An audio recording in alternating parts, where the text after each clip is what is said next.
Hello, I am Kunal. और आप अगर मुझे नहीं जानते तो मैंने इस साल आरआरबी पीओ का इंटरव्यू दिया है, एलआईसी डबल एओ का भी दिया था लास्ट ईयर, आईबीपीएस पीओ का भी दिया है जिसका रिजल्ट वेटिंग में है।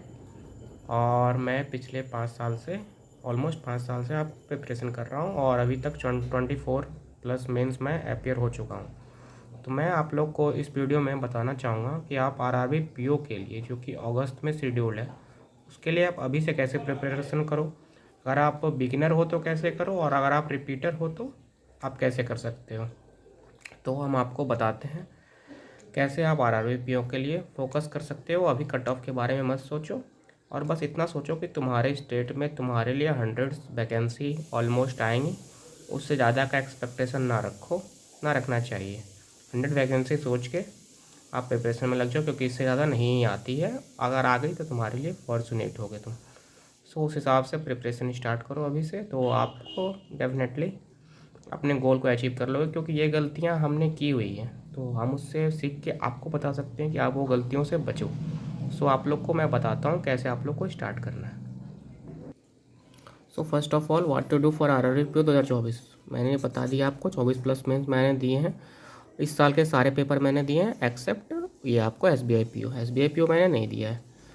देखो, मैं इंटरव्यू में मेंस में आपको मेरे 72 नंबर आए थे, और मैं आपको इंटरव्यू में आपको 79 मार्क्स आए थे। बट ओवरऑल कट ऑफ से मैं 1.15 से मिस हो गया था, जो कि बहुत बड़ा मार्जिन होता है। 1.1 बहुत होता है, क्योंकि मेरे यहाँ पर जीए में मार्क्स नहीं बने मैंने, और मेरे हिंदी में मैंने चूज कर लिया था, जो कि आजकल आरआरबी पीओ की हिंदी आप लोग सोच लेते हो कि हिंदी है, बट वो हिंदी रहती नहीं है। इसलिए हिंदी से थोड़ा दूरी रहना। अगर आपको 1-1.5 महीने से आप प्रैक्टिस नहीं करोगे हिंदी की, तो मैं बोलूँगा कि इंग्लिश के साथ ही जाओ, क्योंकि इंग्लिश आप लोग सारे एग्जाम के लिए पढ़ोगे। तो इंग्लिश मोर और लेस इसके एसबीआई पीओ प्री में जैसी आती है, एग्जैक्टली लगभग 90% आप बोल सकते हो कि उसी लेवल की आई है। और ये नहीं कि हमें 100% स्कोर करना है, हमको 60% तक आप स्कोर कर लेते हो वहाँ पर से इंग्लिश में भी, तो वो आपके लिए इनफ होती है। तो ये मेरा यहाँ पे गलती थी कुछ, क्योंकि मैं यहाँ हिंदी के लिए ऑप्ट कर गया, और हिंदी में मुझे मार्क्स बहुत कम आए, 14 के अप्रॉक्स आए, जो कि बहुत मिनिमल थे।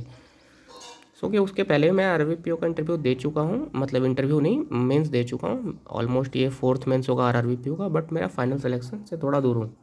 अब इससे कर्स बोल सकते हो, बैड लक बोल सकते हो, कुछ भी बोल सकते हो, बट इट्स अ फैक्ट। और मैं सच्चाई के साथ आपको बताने की कोशिश करूँगा, चाहे इसके लिए मुझे कुछ भी बोलो कि इतना इसका निकलता नहीं है फिर भी बताता है, तो उस हिसाब से आप लोग सोच सकते हो, but it's your thinking. But आप लोग के लिए बेनिफिट होगा कि आप लोग जो फॉलो करते हो, अगर इस हिसाब से फॉलो करो तो आप लोग का सिलेक्शन जल्दी हो जाए। मेरा छोड़ो, दूर की बात है। मैं अपने फेल्योर वाले एक्सपीरियंस जो ज़्यादा अच्छे से बता पाएंगे कि आप कैसे सक्सेस हो पाओगे, वो अपना खुद नहीं हो पाएंगे, बट जैसे कि मैं खुद नहीं हो पाऊँगा, लेकिन दूसरे लोग ज़्यादा जल्दी हो सकते हैं उस अकॉर्डिंग। तो अगर आप बिगिनर हो तो अभी से स्टार्ट करो मार्च से, और मई तक आप पहले अपने बेसिक कंप्लीट करो। कंप्यूटर को लेके, कंप्यूटर छोड़ना नहीं, 20 नंबर का होता है, बट इसे एटलीस्ट आप डेली जो कोई भी अगर कोर्स लिए हो या उससे कर लो, या कंप्यूटर डेली चैप्टर वाइज ही आप उसके कॉन्सेप्ट पढ़ के आधे घंटे ही डेली के दे दो। बस आप कंटिन्यूस आधे घंटे दो। ज़्यादा पढ़ना है ज़रूरी नहीं है, बट वो कंटिन्यूस पढ़ना ज़रूरी है, लगातार होना चाहिए, परजीवरेंस के साथ होना चाहिए। बस आधे घंटे भी कंप्यूटर को दोगे तो आपको कोर्स कंप्लीट हो जाएगा ऑलमोस्ट 30 to 35 डेज में। तो आप अभी से इसके लिए भी लग जाओ, कंप्यूटर के लिए भी। और जीए, जीए अभी स्किप कर सकते हो एटलीस्ट मई तक, लास्ट मई तक तुम आप कंप्यूटर पे फोकस करो। उसके बाद जीए को उसके बाद अपने रूटीन में स्टार्ट करो। जून से स्टार्ट कर दो, 1 जून से आप स्टार्ट कर दो जीए को, क्योंकि आपको बेसिक ख़त्म करने में भी टाइम लगेंगे। तो आपको कॉन्सेप्ट समझने हैं, उसके बाद ख़त्म करोगे आप, और उसके बाद आप जून जो होता है उसमें आप जीए को प्रैक्टिस करो। और मेंस के कुछ जो प्रीवियस क्वेश्चन आए हुए हैं, या कुछ कुछ आपको जो लगता है उसके क्वेश्चन सॉल्व करो। एटलीस्ट दिन भर में 5 ही होगा मैथ, दिन भर में 10 ही रीजनिंग होंगे, बट सॉल्व करो और देखो कि कैसा आया हुआ है। क्योंकि तुम 1 मंथ अगर जून में दे दोगे ना, तुम्हारे को बहुत बेनिफिट होगा आगे जाके, क्योंकि तुम्हें पता होगा कि मेंस कैसा होता है। तो मेंस का आइडिया लग जाएगा जून मंथ में। ओवरव्यू के लिए जस्ट तुम दे सकते हो how was the paper, 1 month में आप देख सकते हो पूरे। और उसके बाद तुम जुलाई से, क्योंकि तुम्हारा नोटिफिकेशन जून में आ जाएगा और तुम प्री में लग जाओगे, तो ऐसा करने की ज़रूरत नहीं है, क्योंकि तुमने बेसिक अपना कंसेप्ट क्लियर कर लिया है ना। उसके हिसाब से यहाँ पर स्पीड उतनी ज़्यादा मायने नहीं रखती जो कि आरआरबी क्लर्क में मायने रखती है। आरआरबी पीओ में ठीक है। सो आप कॉन्सेप्ट से भी क्वेश्चन कर सकते हो और कट ऑफ भी एवरेज आती है, ये नहीं कि बहुत घटिया चली जाती है, 75 चली जाती है, 70 चली जाती है, नहीं जाती है।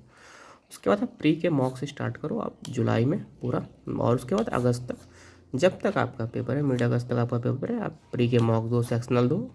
40 डेज इनफ होते हैं आपको प्री के मॉक्स और ये दे के आप उसके लिए प्रिपेयर हो सकते हो। तो ये जो बिगिनर हैं उनके लिए था, बिगिनर जो थे उनके लिए था। अब जो रिपीटर हैं, रिपीटर लाइक मी, जैसे कि मेरे जैसे जो कि 4 साल 3 साल से दे रहे हैं और मैं 5 साल से दे रहा हूँ, फिर भी नहीं निकला अभी तक, बट होप सो इस बार निकल जाए। 1 अप्रैल को रिजल्ट आए और IBPS PO क्लर्क दोनों हैं, SBI क्लर्क भी दिया हुआ है मेंस, तो देखते हैं क्या होता है।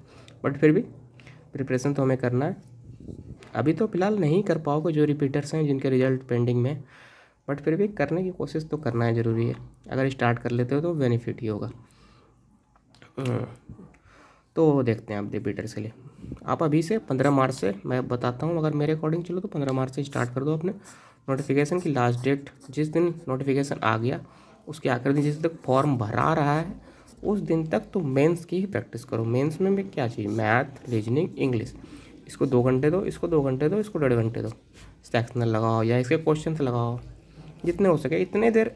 ये कम लगते होंगे कि 2 घंटे में क्या होगा, बट ये तुम कंटिन्यूस कर नहीं पाते हो ना, कंटिन्यूस हो नहीं पाता हमारे से।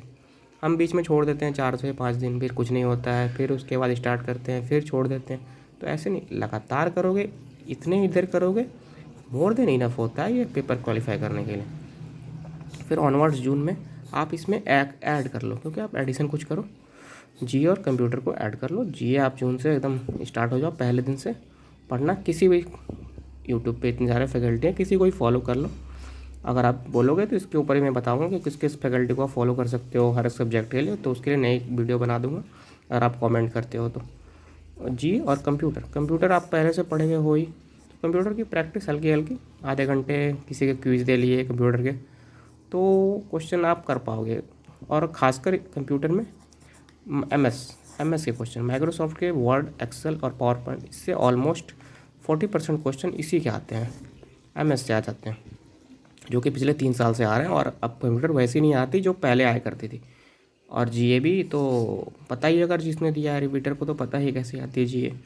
तो GA वाले इसके ऊपर आप ध्यान दो जून से, क्योंकि ये 4 मंथ आप अगर ले चलोगे और अक्टूबर के मिड में पेपर है तो 10 दिन और ले चलते हो, तो 4 मंथ और 10 दिन ऑलमोस्ट इतना करोगे तो पेपर आप अच्छे दे पाओगे, बहुत अच्छा दे पाओगे, अगर पहले दिन से पढ़ रहे हो और डेली पढ़ रहे हो तो इसको 1 आवर दे दो एटलीस्ट, दोनों 1-1 घंटे।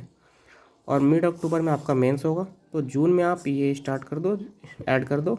और आफ्टर दैट जुलाई जब आपको ऑलमोस्ट जुलाई में आपका ख़त्म हो जाएगा, फर्स्ट वीक तक नोटिफिकेशन की लास्ट डेट, तो उसके बाद आप रिगरस प्रैक्टिस कर दो एकदम। प्री की बहुत ज़रूरी है उसके बाद प्रैक्टिस करना, क्योंकि हम मेंस करते जाते हैं, क्योंकि हमें लगता है कि हम तो रिपीटर हैं, हमें सब पता है। बट आप प्रैक्टिस नहीं करोगे प्री क्वेश्चन तो आप फिर वहाँ पर स्पीड आप नहीं बना पाओगे, क्वेश्चन को सॉल्व नहीं कर पाओगे उस माइंडसेट से कि आप प्री का पेपर दे रहे हो। आपके दिमाग में चलता रहेगा कि आप मेंस के लिए कर रहे थे, तो अरे इतने क्वेश्चन तो इतना टाइम लेता है, ये लेता है, तो उस माइंडसेट से थोड़ा हटोगे आप अगर 10 जुलाई के बाद से, और प्री के क्वेश्चन पे ज़्यादा फोकस करोगे।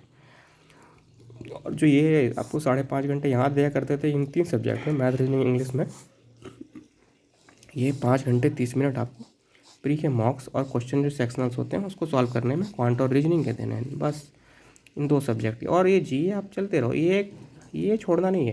ये दोनों मिला के अगर 1 आवर 30 मिनट्स भी कर लेते हो तो उसमें आपको निपट जाएंगे। ये छोड़ना नहीं है, ये करना है साथ में। और ये 5.5 घंटे करने हैं। 1 मॉक दे लिया, 2 मॉक दे लिया, 2 मॉक दे लिया अल्टरनेट डे पे, या वीक में 10 मॉक दे लिया। वीक में 10 मॉक अगर दे लेते हो, जुलाई के बाद में बता रहा हूँ, 10 जुलाई के बाद में 2 कंपनी के आप मॉक ले लो। जुलाई के 20 दिन बचे, अगस्त के आपको मुश्किल से 5 दिन बचेंगे, क्योंकि 3 अगस्त के बाद ही पेपर स्टार्ट होगा, तो 5 दिन समझो और बचेंगे। तो 25 दिन में आप 20 मॉक देते हो तो बहुत होते हैं, मोर देन इनफ होते हैं। तो क्वांट रीजनिंग में लग जाओ, आपके लिए बहुत ही बेनिफिशियल होगा। सो आप लोग बताना आप लोग को ये स्ट्रैटेजी कैसी लगी अभी इस तक के मेंस तक आप इसके बाद अगर प्री का रिविजन पेपर ख़त्म हो जाए उस दिन से फिर से ये वाला रूटीन स्टार्ट कर दो, और उसमें ये जो एडिशन है ये वाला जून वाला इसको भी ऐड करके रख ले लो और कंटिन्यू रखो जब तक आपका मेंस नहीं हो जाता। As simple as that. So आप लोग बताना आप लोग को वीडियो कैसी लगी। होप सो अच्छी लगी होगी। तो लाइक और सब्सक्राइब जरूर करना यार, मेहनत लगी है इसके ऊपर, इसको प्रिपेयर करने में और अपने पूरे एक्सपीरियंस को साझा करने में आप लोग के साथ। और आप अगर बोलोगे तो आपको ज़रूर हम आपको बता देंगे कौन कौन से टीचर्स को फॉलो करना है इन सब्जेक्ट्स के लिए। तो आप लोग कमेंट डाउन करना उसके लिए। बेस्ट ऑफ लक, आपका प्रिपरेशन अच्छा हो और आप लोग 2024 में एक ऑफिसर बन के निकलो। Thank you, best of luck.